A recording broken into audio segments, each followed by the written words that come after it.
the one and only. I'm happy that we are here together in body and in spirit, or at least I hope we are here together in spirit. But if not, I hope that by the end of the talk we will be. Let me open this session, the Mythification of God and the Deification of Man, with a poem titled Dancing with the Divine. And the word dancing is to be understood more in the context of an interaction. A thought is a deep sense of wonder, sustained in the suspense of silence, in which the divine reveals to us and through us. In silence, thought contemplates on being. Being returns the favor in silence. Silence self-annihilates in the unity of oppositions. It echoes in the core of our being. It plays upon the chord of strings and the tension of strands that play uplifting melodies in elation as we rise, body and soul. Soaring in higher octaves in search of divine resonance. In the merriment of a musical ecstasy, we escape the earthly humdrum and dance our way out of the terrestrial disenchantment into the drowning roar of the celestial sphere and cosmic consonance.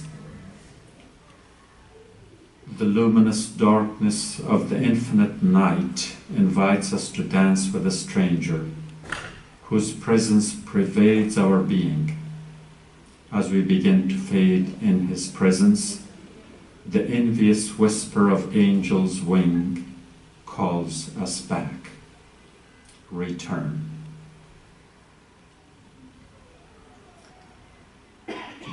Let me cut the poem short here, as it's I can share the rest of it towards the end. But for the discussion that we have, the deification of man and the mythification of God, we see that there are two words that are kind of put in a parallel: man, humankind, and God.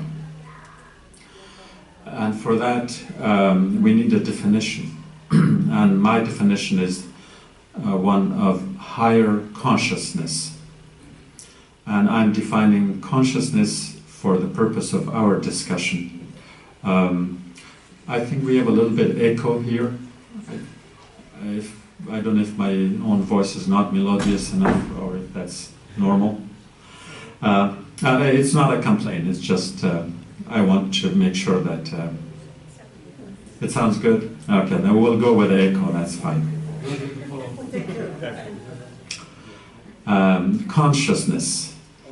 It's an interactive human divine space of intellectual wonder where we weave in and out of an illusion that has a reality of its own.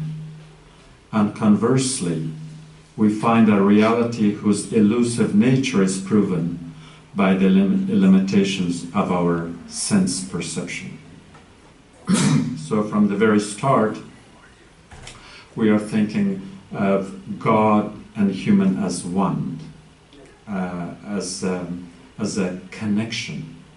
And the analogy would be that of a coin that can never have one side. And if we use the Arabic terminology of khaliq and makhluk, each word gives the other meaning. When you say the creator, it implies that there has to be something that was created. So creator by itself has no meaning unless something is created. And similarly, when we say the created, it implies there is a creator. So the creator and the created are bound together etymologically, semantically, spiritually, theosophically, and in every other way you can think. And in terms of how we search and look for this other, quote-unquote other, which we refer to other only out of a necessity. Let me quote Khaja Abdullah Ansari of Herat, modern-day Afghanistan, whose supplications, the Munajat, I've translated loosely as follows. Remember, this is the man who would spend the whole night making his niyyah, the intention for prayer, and cutting it short every time, thinking that he wasn't perhaps sincere enough to sense God, and then he will start his niyyah all over again. And it will get to a point where by the morning he was about to miss his prayer, so out of necessity he will settle for whatever he had said. So Khaja Abdullah Ansari says, I was looking for you, the divine. I was looking for you and ended up finding only myself. Now I'm lost. As I look for myself, I end up finding only you. So sometimes we lose ourselves in God through our meditation, supplications, and prayer, and tasbih, and other ways in which we communicate.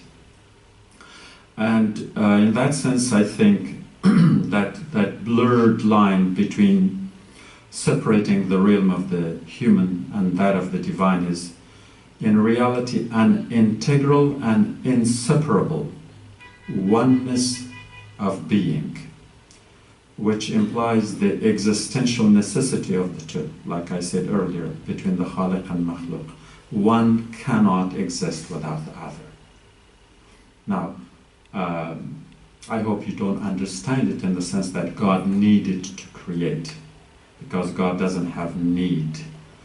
However, God loved to create. So we are created out of love, not out of the necessity in that sense. But for that love to be understood, at least logically, we have to use the term that I coined, existential necessity, between the two.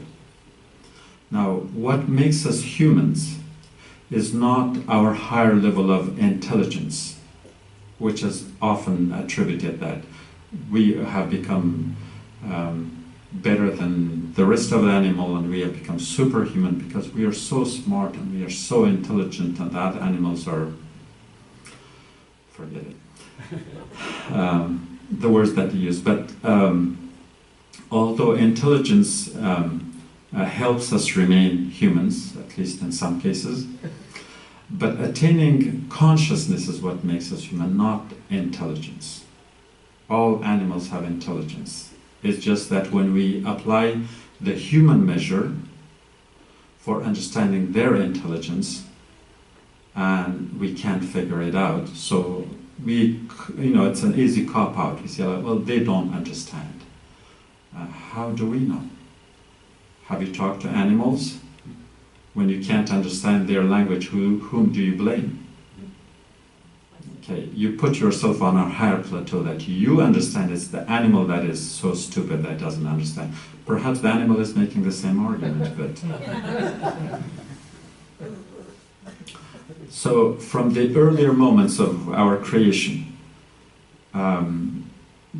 that we attained consciousness, that made us humans, our sense of wonder began to wander as to who, what, when, and where we are. We experience this every time our 2-3-year-old children ask us, Mommy, where I come from. And I'm sure you're not giving the hospital address. But then we move on from the level of consciousness to the level of higher consciousness, which is different. And at the higher consciousness, we are not trying to answer the questions what, when, where, and who, Rather, we try to answer the question of why and how we have become who we are or who we claim to be. And the space between these two levels of consciousness, between these two stages, is filled with a long evolutionary process that includes a search for a phenomenon known as God. And the word God to me is 1, it's cliche. 2, it's old. 3, it's obsolete. 4, it doesn't tell us anything. Anyone can use the word God and they would mean something totally different by it. So we don't have a better word, so I'm still going to use it, and we are all going to use it all the time. But do understand that when we use the word God in the 21st century, the human understanding, at least of some of us humans, is not the same as that understanding of God that was used, say, 3,000-4,000 years ago. The tribal gods, the angry gods, the vicious gods, the vengeful gods, and all that. So in that sense, that phenomenon has to be understood in the, let's say, quote-unquote non-religious context, for which we have to go back to our nature. That we humans have lived in nature, and we're of nature, living in nature and of nature, and therefore the understanding of the environment was a necessity. We needed to know what was around us for safety, security, and the rest. And in our attempt to know the environment, that sense of wonder somehow shifted to the gear of causality. I'm coining the term here.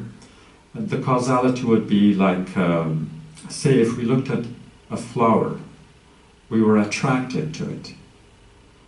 So we probably say, well, where did it come from? How was it created? Why is it beautiful? What is beauty? And so on. And then, of course, our sense of logic demanded that we trace that. So the flower comes from the ground, from the seed, from the soil, from the water. And where does the water come from? The rivers, from the clouds, from the sky.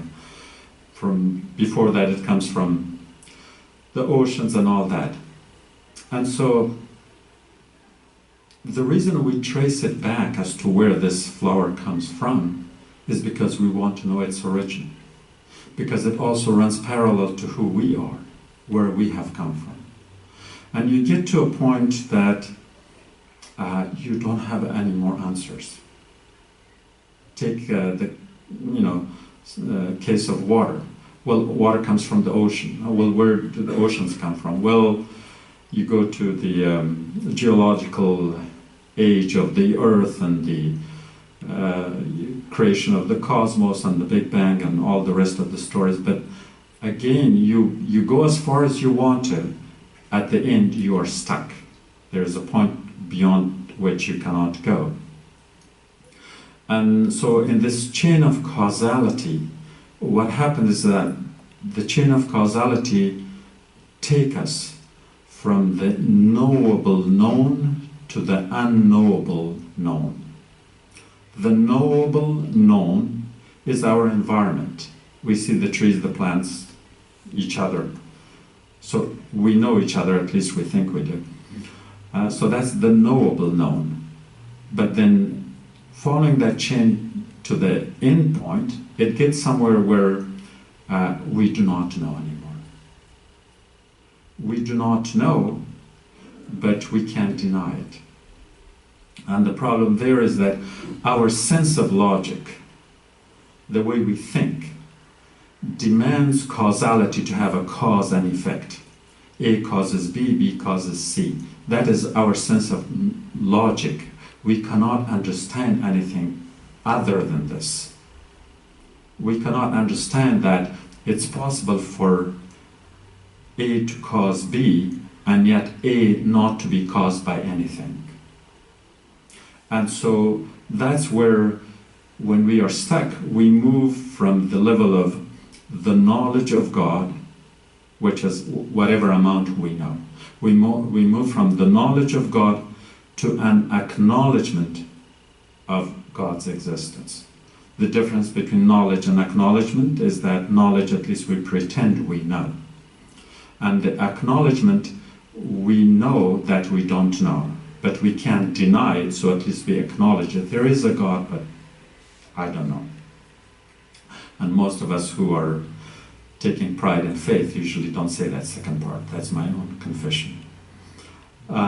So in that sense, when the knowledge and the acknowledgement shift happens, is that for that, the unknowable known, we have to create a language that gives us some degree of satisfaction, perhaps to some of us a little bit of arrogance and pride. And so the great philosophers, for instance, Aristotle named it as the unmoved mover. The unmoved mover, or the prime mover. That is his definition of God, not too different from Plato's. Or we go to Abu Ali Sina or Avicenna, who then uses his logic, calling that being, that entity, as the necessary being. Not the caused being, but the but the necessary being. I won't get to the philosophical debate on it, but just to share the references there. We also have a different perspective, not necessarily from the mind, but from the heart, that of Rumi, Jalaluddin Muhammad Rumi of Afghanistan, who, after receiving the phone call, calls that the divine beloved, being rooted in the sense of love, like I told you before, and that would be based on the Hadith Qudsi, فَأَحْبَبْتُ لِكَيْ أُعْرَفَ. So the word that is used is ahbab, love, being created out of love. And that same God is the God of every worshipper as an idol, a God of their own perception. You never ask anybody what God is or how their God looks like, because you're not sure of the way you perceive it yourself. So acknowledge, accept, and go on. So in search of that prime mover, philosophers have moved, and theologians alike have moved with the concept that turns the prime mover into a God, and it results from a God that is then, I think, suffering from two other phenomena. Those terms are anthropomorphism. And I don't mean to intimidate you with the word, I will explain it. Anthropomorphism. So anthro is human, morph is shape. So anthropomorphism is when we assume everything to be in the shape of human. Or we humanize. That's not a dictionary word, I just coined it. So we humanize the divine out of that necessity, because we don't know. We don't know what God is like. So, for instance, when you read Ayatul Kursi in the Quran, chapter 2, verse 255, the minute you hear the word Kursi, the seat, the throne of God, you automatically assume that if it's a throne, someone must be sitting on it. So who sits on a throne? Of course, we don't think of birds and fish to be sitting on thrones. We think of humans, and therefore we have automatically assumed. Also, when the same ayah is talking about the word yad, the hand of God, we are automatically assuming the hand of human. That's our human imagination, we can't help it. And so by doing so, we have given God the shape of a human. And so when we go to many of the places of worship, the temples of different religions all around the world, all gods look like humans. Not only that they look like humans, they look like the people of that particular culture. Look at the Jesus of the Palestinian Christians and the Jesus of the Swedes versus the Jesus of the Mexicans. The only thing missing is speaking Spanish, Swedish, or modern-day Arabic, but it's their own reflection. So that is one element, the anthropomorphism. Again, this is universal. It's because humans see the human as the best form. It's probably not so much as our arrogance, but because we are so happy with the way God has created us, especially when the Quran says that God has created us fi ahsani taqwim, in the best of forms. How proud we are. The next problem we have, again, as humanity in general, that is that of the Pareidolia. Now, let me give you a definition of that, the word. Pareidolia is a psychological phenomenon in which the mind responds to a stimulus, usually an image or a sound, by perceiving a familiar pattern where none exists or none has existed before. I remember a couple of centuries back, during my youth in Afghanistan, we went on a tour around the country, and we were going to see the monuments and things, and then they said, oh, yeah, come here to the mosque. Well, okay, it's not even prayer time, but they say they want us to see that there was a human face on the edge of a marble, okay? And that was perceived as a miracle. So yeah, we went there. There were just a few dots. All you have to see is 3 dots together, right? The 2 eyes and the nose, and you got it. That's human.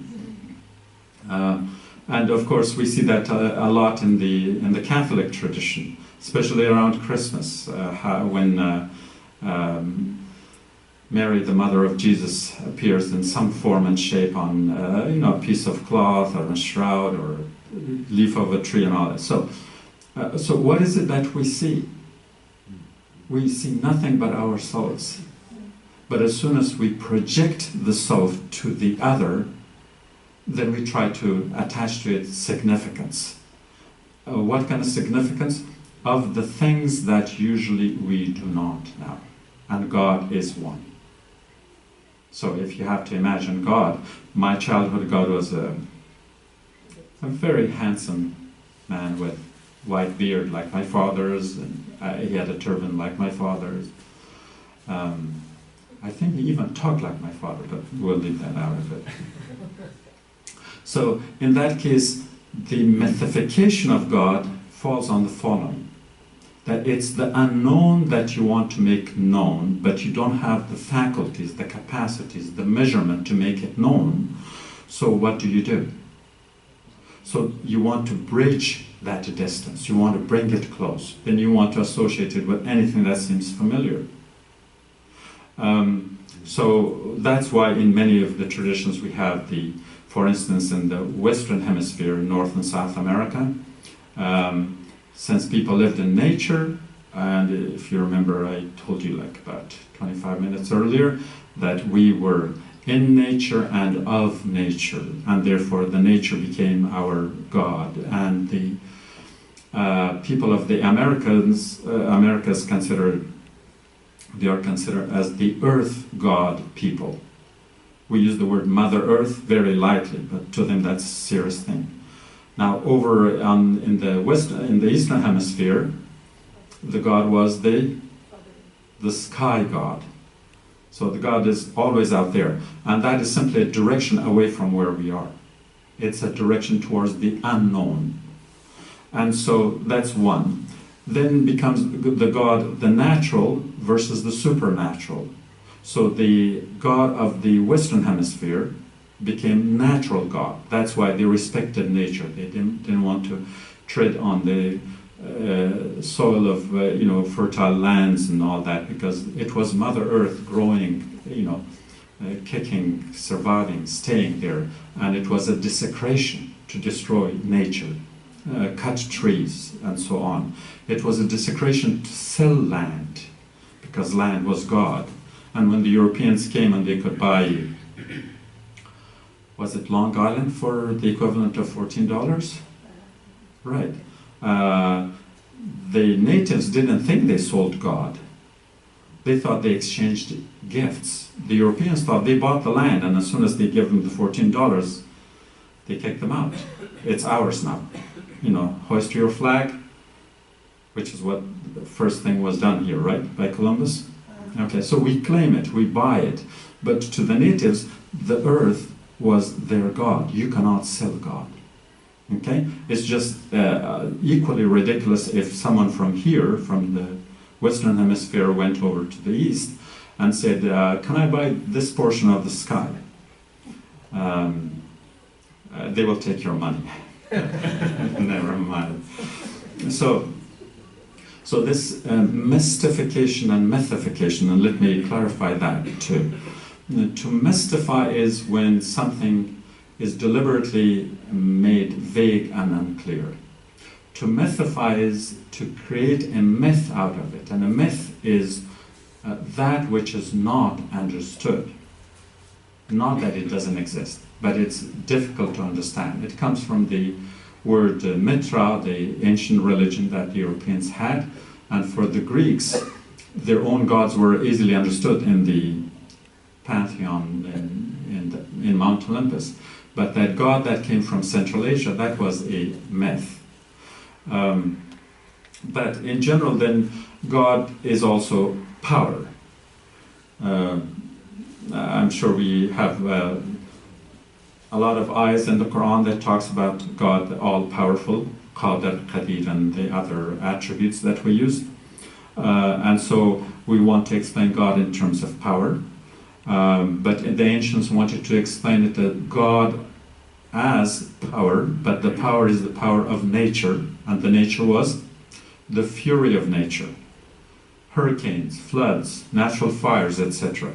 So these were the gods, and so anytime they had like a big earthquake or some other natural calamity, they blamed who for it? Themselves, because they thought they must have committed a sin that the God got angry and inflicted a pain on them, not knowing that that's the nature of nature. So then that positive or negative, whether the God of the fury of a hurricane versus the God of the abundance of the rain, the mercy that Sheikh Asim was talking about earlier. So which is it, the good or the bad? And so then we had to understand the good and bad in terms of morality, of good versus evil. And then the good, where does the word good come from? Take one vowel out, you know where it comes from. Okay? And evil, add a D in the beginning, you know where that comes from. So God and devil is good and evil. So putting the morality judgment on it, on what? Generally, at least initially, on natural phenomena. Then we come to a stage of, a higher stage of evolutionary thinking about the God phenomenon, and so we define God as knowledge. We define God as being infinite. And in terms of knowledge, then if God has knowledge and we humans have knowledge, there must be some difference. And the difference is that, yes, God has the absolute knowledge, and if any human being dares to approach that level of God's knowledge, they are committing what? A major sin. Think of the original sin. Why? Because of, according to the Bible, Adam and Eve went to eat from the tree of knowledge. So even knowledge was resurrected. It has to be mythified, so it is beyond the reach of humans. So the problem we had was, and we still have, is that if we make God too distant, we don't understand it. If we make God too close to us, then it becomes so plain and ordinary, it doesn't seem like it's worth worshipping. When you look at the statues in temples and places like that, sometimes like, I mean, do these people really worship this piece of stone and things like that? We might be polite and not saying it in that sense, but it calls into question as to what that really is. So it's because of that, remember the first God, nature, and humans who didn't want to approach the tree of knowledge finally realized that maybe this is an unnecessary taboo, that maybe we can cross that boundary. And we did it through secularism in Europe. So what is secularism?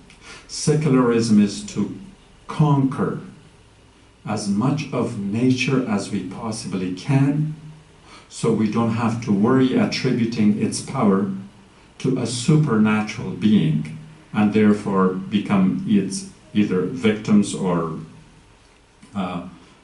its believers. So secularism then is simply that. Conquer nature. Nature is God, and if you have conquered God, then there is no God. So who's God then? Then humankind is the God. And so then the centrality of, let's say, in monotheistic tradition, that everything is God-centered, shifts to everything being human-centered. So we become the gods of our souls. So then what did we do to ourselves? Remember, we were only plain, simple humans. But now that we have conquered God and nature, we have become gods, and therefore this is the deification of man. So modern man will use, let's see, a scientific argument, the evidence of, say, the Big Bang Theory, or some such a thing that is like, oh my God, I can't argue with this. These are facts, these are numbers, they speak for themselves. So if that is true, well, then perhaps there is no God. But the ancient man, or the man of the pre-Dark Ages, they did it a little bit differently. And in many cases it was very cultural. One of them was elevating humankind to the level of God, to give it an authority so that the authority cannot be questioned. You question the authority of man, political authority, especially when it's abusive. But if you say that that authority came from God, then people who have the faith in that religious system, then they cannot question it. So who became gods? Pharaoh became God in Egypt. And so their authority was not questioned. And then a few centuries later, or millennia later, back in the time of the Fatimids, does anyone remember Hakam Amrillah? Yes. So here was a Shia Muslim who claimed both Khilafah and Imama, so closed both those routes, and then towards the end he claimed to be God, and his followers were asked to, to pledge allegiance to him, and his followers are called today the Druze in Lebanon. Okay? So in the same land. So it doesn't matter whether it's Islam or not, but somehow in Egypt that worked. And who else became God from a place very close to Egypt? Jesus. Jesus, the Son of God, right? Where does it come from? Again, the story is that of Isis and Osiris from Egypt. So I'll spare you the details, but there are many other examples that then if we can't lower God, if we can't lower God enough to a level where we can understand, then we raise the human higher up to bridge the gap. It's this gap that we don't feel comfortable with. In that same context of the deification and all that. So the end result would be that where we live, and by where I mean both in terms of space and time, we're at a loss. I don't think we have progressed at all. One, because if you turn to science, science relies on scientific evidence. Scientific evidence is based on observation, data collection, and analysis, which is fine. But then that scientific data has to be presented in the context of an established paradigm. For instance, the current established paradigm is that the Earth is round. And a few centuries before that, the Earth was flat. So the thing is that, remember, because science had conquered nature, i.e. God, therefore they themselves have to be God-centered and thinking like God, and therefore their paradigms are perceived to be like the Word of God. In other words, established theoretical frameworks from which they do not deviate. And that is their problem, is that they're, after, every 40, 50, 60 years, another scientist comes and tells us something else.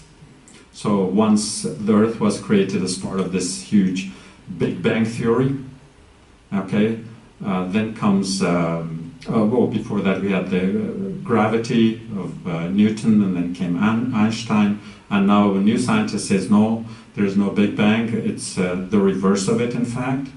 And then you say, okay, and then we have even a newer theory, the string theory. And so that questions the dimensionality, that Einstein added time to it, and now Einstein is obsolete. And so if a paradigm shifts so quickly over and over, what are people to believe?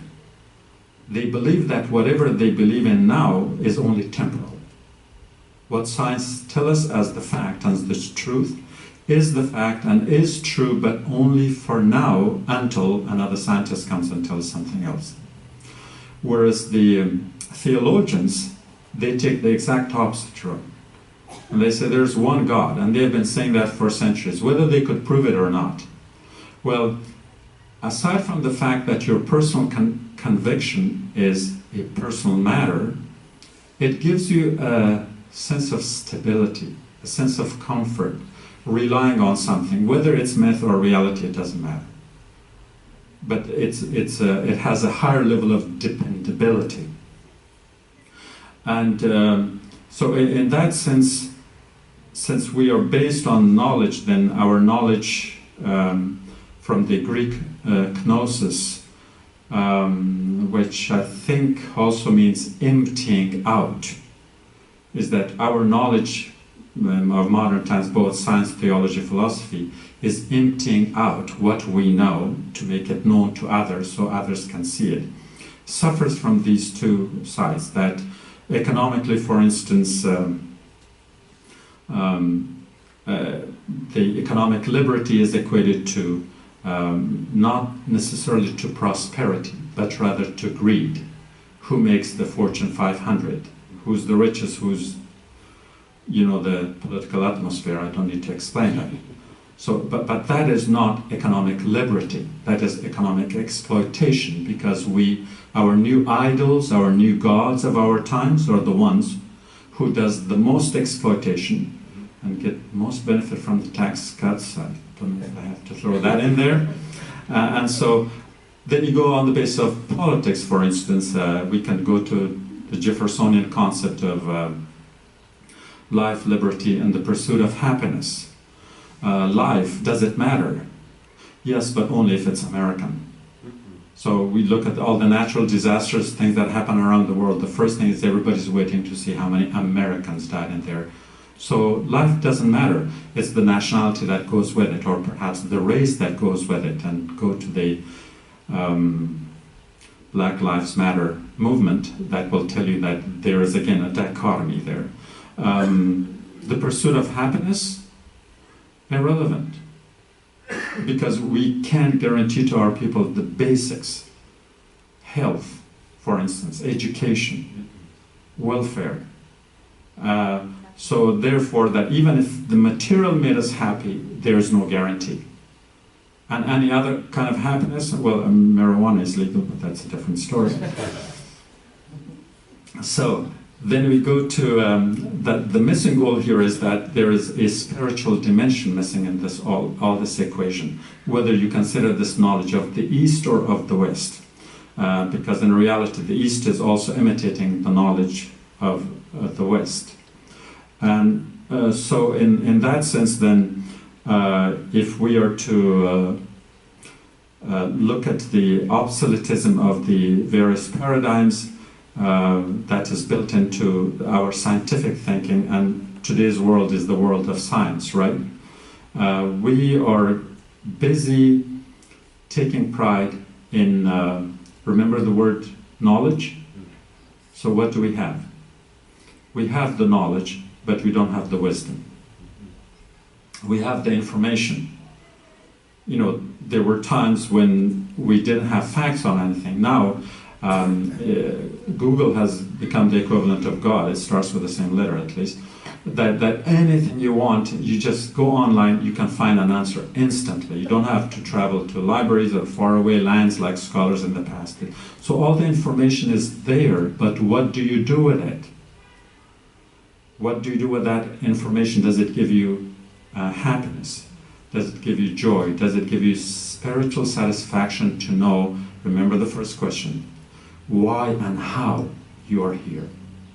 It doesn't. The who, when, what, that's fine. But that's not going to cut it for most of us. And so in the level of higher consciousness, then the only way out is that this dichotomy, that on the one hand, in the Eastern culture, all the pride that is taken is that, oh, we are such good Muslims, or perhaps a few Hindus would join that too. The whole emphasis is on religiosity. But it's not the religiosity of the spirit, it's the religiosity of the form, organized religion, like if that is the greatest criteria. But how do they use it? For social consumption. You want to go to Hajj, so people can call you Haji, for instance, or Al-Hajj. Okay? You can claim all the religiosity, but when you look at the Transparency International report, the Muslim societies are the most corrupt in the world. So what good does it do to call it the Islamic Republic of this and that, if that Islamic Republic is in reality the republic of utmost corruption? And worse, it's corruption in the name of God. In the closest country, from among nearly 200 countries, that the closest Muslim majority country that makes it to the list is Malaysia, number 38. So the most Islamically living country in the world, not by name, claim, and title, but by act and behavior that complies with the Quran and with the Hadith of the Prophet, with the way of the Prophet. In our times, anybody wants to guess? New Zealand, Finland, we have someone from Finland here. Sweden, we have someone from Sweden here today. Denmark. So these countries that, in these Muslim countries, they would just simply call them kuffar, right? And curse them several times over because they are not Muslim. And yet it's not the behavior that matters. And then, if we are, again, in the context of just making claims, we have not made it in the East. And what happens in the West? I alluded to the fact that it all runs on greed. For a lot of people back East, it's inconceivable to think that America would have homeless, just to tackle this one issue. They can't think that, how could America have homeless? But we probably have more than they do. Our economy is simply capitalism, and capitalism is based on nothing but greed because it's the bottom line that matters. And so therefore, we have conquered nature, God. We have taken the place of God, but we are not acting like God. Whether we claim it in the name of religion back East, or whether we claim it in the name of secularism and science in the West.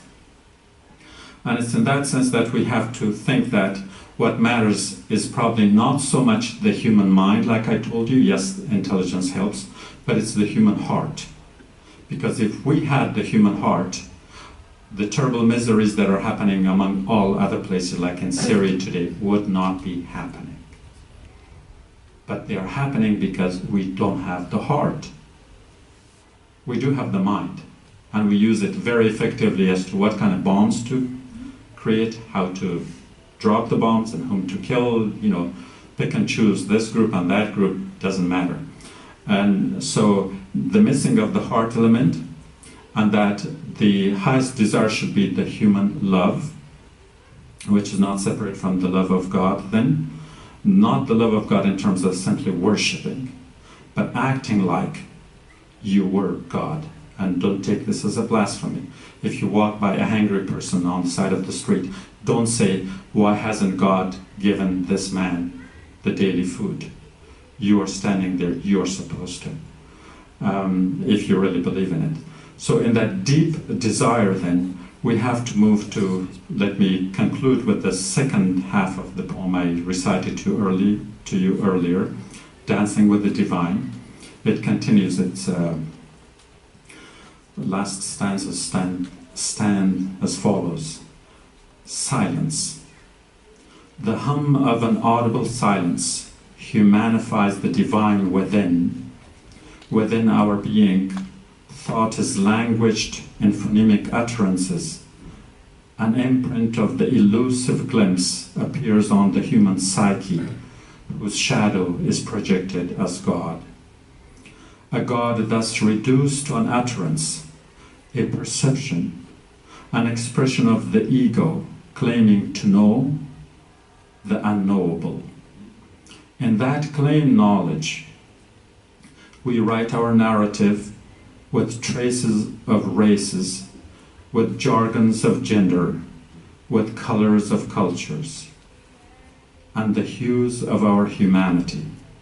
We create religion, a conviction that magnifies perceptions through cultural relativism and cannot accept any other.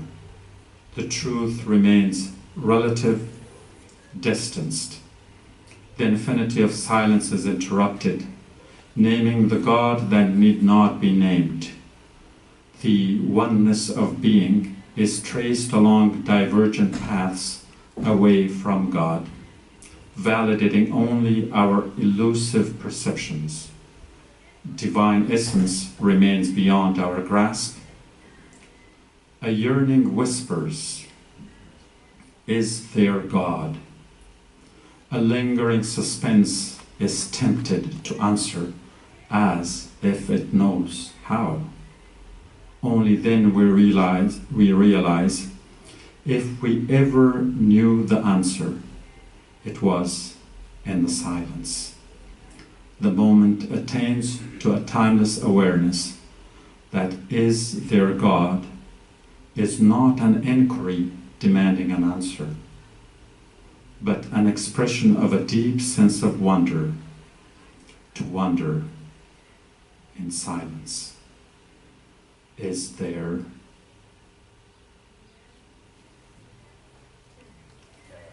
Thank you.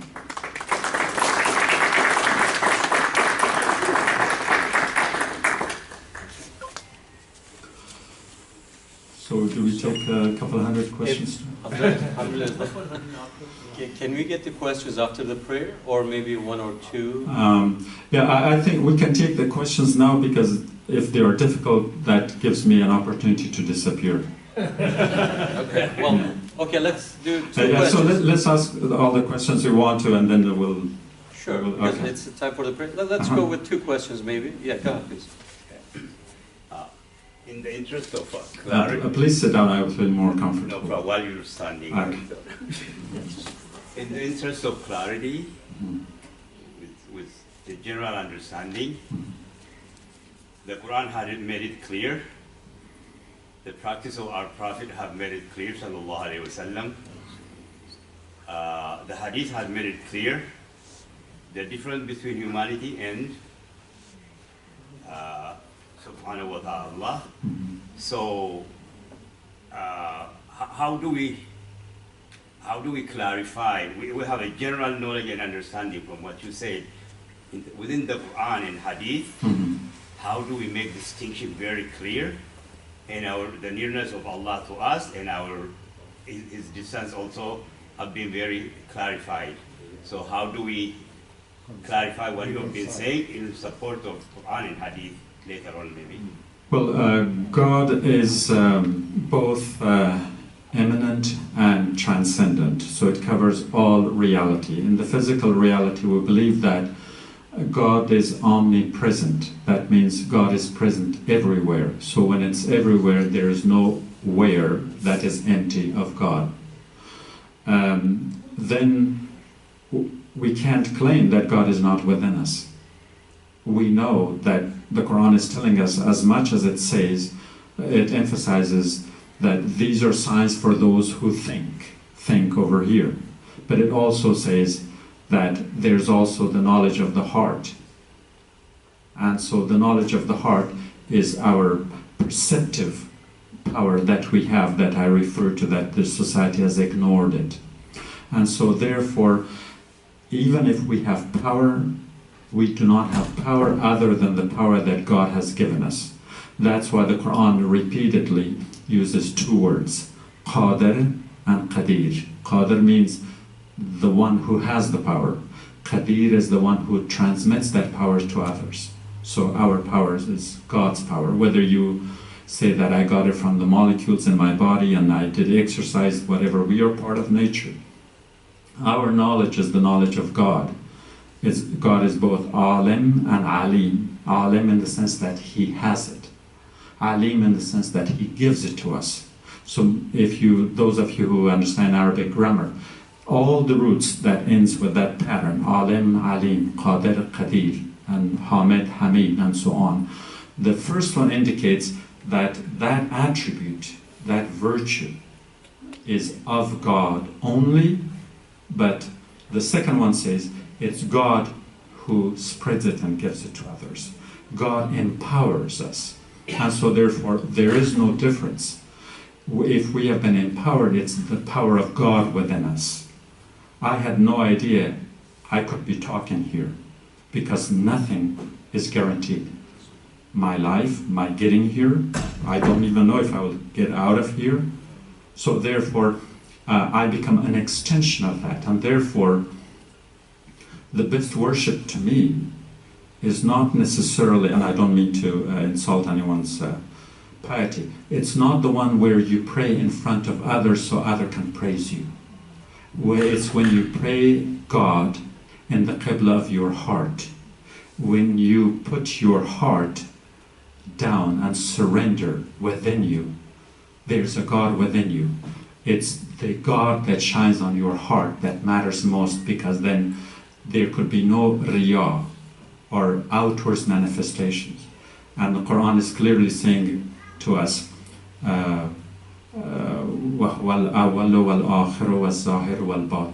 is anything left out? Nothing. And so therefore, there is a God within us. But because our early Muslims were raised in an environment with any semblance to idol worshipping was prohibited, we shy away from that. There's nothing wrong with that. That's the best worship, to recognize, to understand the God within us. Like I told you, it's in your heart. That should be your qibla. The word qalb and qibla start with the same letter. There's a reason. Thank you.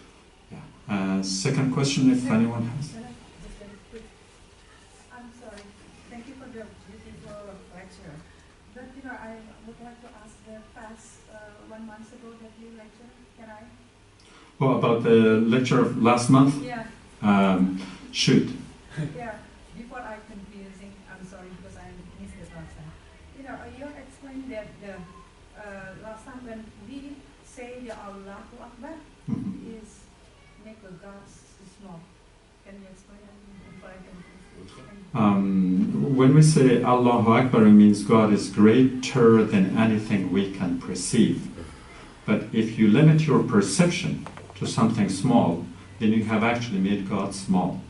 If you say God is, let's say, God of the Muslims, if we only think that your piety is the only thing that matters, then think of people who pray like you, who worship like you. Compare that to the entire 7+ billion people on earth. Then, in a sense, you are saying that the great majority are wrong. only you are right. And therefore, if God could not make the 7 billion people worship just like you, then God made a mistake, or He is unable to. And I think a lot of our fanatic, I'll take the word "our" back, a lot of the fanatic believers of the different faiths do just that. If you don't worship like them, they chop off your head. If you don't pray like them, they bomb you. Okay?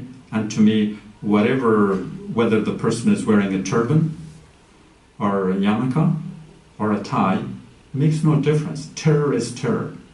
Or, lift out the Buddhists in Myanmar. So whenever a humankind, a group of humans make a monopoly of a belief system and consider that theirs is the only right way, that means that everybody else is wrong. And that means that you have made God so small that God, he, she, or it, could make good believers only out of a small group of people, and everybody else is going the wrong way. Thank you very much.